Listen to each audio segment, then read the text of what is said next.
واحد بيسألني سؤال بيقول للرجاء شرح ما يحدث الآن من تواجد روسيا في سوريا وليبيا والظهور الإيراني في المنطقة وقربها من حدود إسرائيل عن طريق حزب الله ومعركة هرمجدون. فبيقول لي بحسب فكر الكتاب المقدس يعني إيه رؤيتك لهذا الموضوع؟ الحتت الفرعية احنا ما بنركز عليها، لكن نركز على خطوط رئيسية. العالم يتكون من 3 دوائر. الدائرة الأولى اسمها دائرة اليهود الختان. الدائرة الثانية اسمها دائرة الأمم. الدائرة الثالثة اسمها دائرة الكنيسة. فالله بيتعامل مع 3 دوائر. دائرة اليهود موجودة في دانيال 9. تاريخ اليهود هيمشي ازاي ويبيعوا المسيح ويتشتتوا في العالم وهيرجعوا في آخر الأيام وهيؤمنوا، دي تلاقيها في 70 أسبوع التي قضيت على بني إسرائيل سنين. وده مش موضوع سؤالنا. دايرة الكنيسة موجودة في رؤية 2 و3. الكنيسة هتمر ب7 أطوار. أفسس الكنيسة محبوبة ومرغوب فيها، عصر الرسل. سمرنا عصر الاستشهاد المر. برغامس البدع والهرطقات، ارتباط المسيحية بالعالم. برغامس. سياتر يعني مسرح، انقسام الكنيسة كاثوليك وارثوذكس. ساردس ظهور البروتستانتية. فضل فيلادلفيا ولاوديكية، ده العصرين اللي احنا فيهم دلوقتي. فيلادلفيا يعني محبة أخوية، لاوديكيا يعني شعب مرتد، عصر الارتداد. احنا فعلا موجودين دلوقتي في العصرين. عصر فيلادلفيا أكبر نشاط في الكنيسة حصل في حياتها في أيامنا، يكرز ببشارة الملكوت في المسكونة كلها. كم من قنوات فضائية مسيحية في كل العالم بتنادي بخلاص المسيح. لدوكيا الارتداد، كم من القنوات بتاعة الحروب والقتل والنجاسة والدعارة موجودين. ولا يأتي المسيح إلا بعد أن يأتي الارتداد أولا. يبقى أخذنا إيه هو تاريخ إسرائيل وما هوش سؤالنا. تاريخ الكنيسة في ال7 كنائس وهو مش سؤالنا. نمرة 3 وده السؤال نفسه اللي بيتكلم، ملك الأمم. سلم الملك للأمم عن طريق 4 إمبراطوريات. إمبراطورية يعني تسيطر على العالم كله، ولا يوجد إمبراطورية 5 جاية، هم 4. ودي موجودة في دانيال 2. رأى ال4 إمبراطوريات نبوخذ نصر ملك بابل أول واحد يسيطر على العالم كله. مصر كانت أعظم منه بس ما سيطرتش على العالم. مصر كانت رهب بالنسبة للعالم، يعني تأدب وترجع، لكن عمرها ما طمعت في أي دولة إنها تستعمرها. أول واحد يستعمر العالم ويبقى ملك ملوك هو نبوخذ نصر. حلم، شاف تمثال، راسه ذهب، أكتافه ودراعاته فضة، صدره نحاس،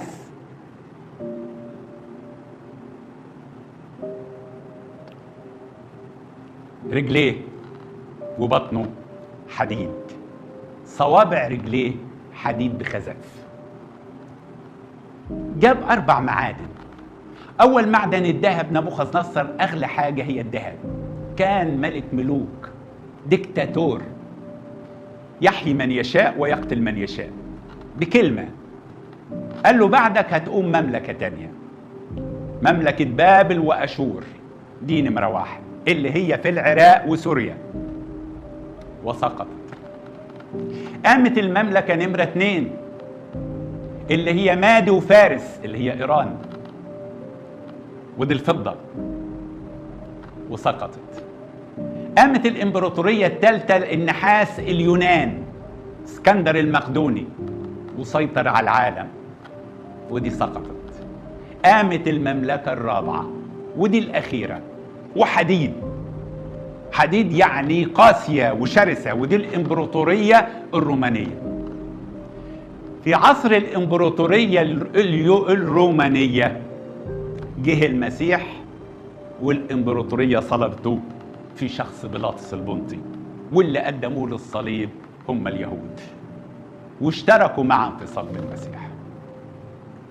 الأرض اللي شافت آلام المسيح وإهانته في عصر هذه الإمبراطورية، أيضا في عصر الإمبراطورية هتشوف مجده. الإمبراطورية الرومانية لم تسقط زي الثلاثة، ولكن تفككت، صارت 10 دول.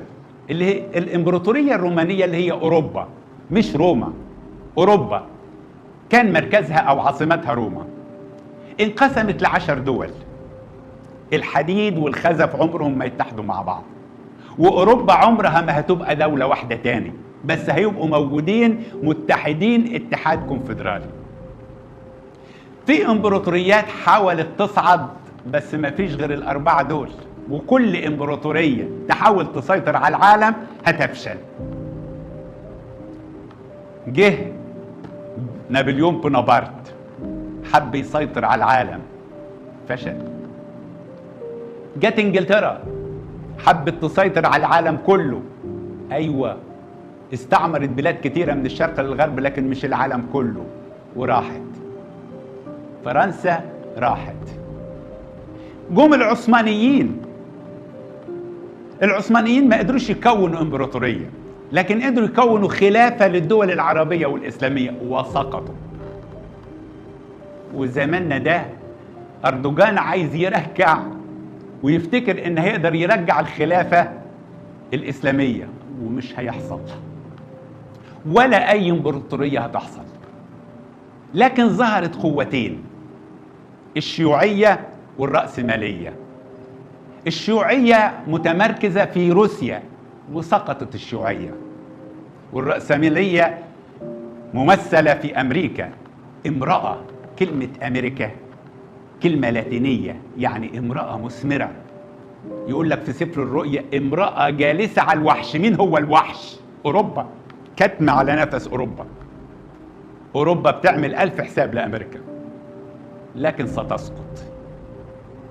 زي ما سقطت الشيوعية هتسقط أمريكا، اللي هيسيطر على العالم اللي هم ال10 سوق الدول الأوروبية اللي هم حديد مع خزف. فالإمبراطورية الرومانية هتظهر، بس مش في هيئة إمبراطورية، في هيئة اتحاد كونفدرالي، يظهر ليهم وحش ويخليهم يبقوا وحدة واحدة. وده هيجي المسيح الحجر الذي قطع بغير يد ويبيدهم ويصير جبلا يملأ الأرض كلها، ونسمع صوت بيقول قد صارت ممالك الأرض للرب ومسيحه. لكن في الوقت ده في ملك شمالي اللي هو جوج ومجوج. يعني ايه؟ يعني روسيا والصين والهند واليابان، وهتنضم لهم ايران، وهتنضم لهم تركيا، وهينضم العالم ده. هيقولوا لازم نبيد اسرائيل. سبب المشاكل في العالم اليهود. وعلى فكرة الكلمة دي قالها هتلر بس ما نجحش، قال مش ممكن هيسود السلام في العالم إلا إذا أبدنا اليهود. كان بيحرقهم في الشوارع. برضه هيحاولوا يعملوا كده. بيسموها معركة هرمجدون. 200 مليون هيجوا يحيطوا بأورشليم علشان يمسحوها. في هذه اللحظة اليهود يعرفوا إن انتهوا، فيصرخوا ليسوع، وهيجوا بالضيقة العظيمة زي إخوات يوسف. لما دخلوا في الضيقة يوسف قال لهم أنا يوسف أخوكم، ويبكون عليه كما تبكي أم على وحيدها. هل رأيتم أمة تخلص في يوم واحد، تتولد في يوم واحد؟ فهنا يجي الإيمان بتاعهم. إحنا إيماننا جه بالبشارة، وهم إيمانهم هيجي بالضيقة، لأن القساوة حصلت جزئيا لليهود إلى أن يدخل ملء الأمم. أختم كلامي لصاحب السؤال. مش المعرفة هي اللي هتقودك للسماء.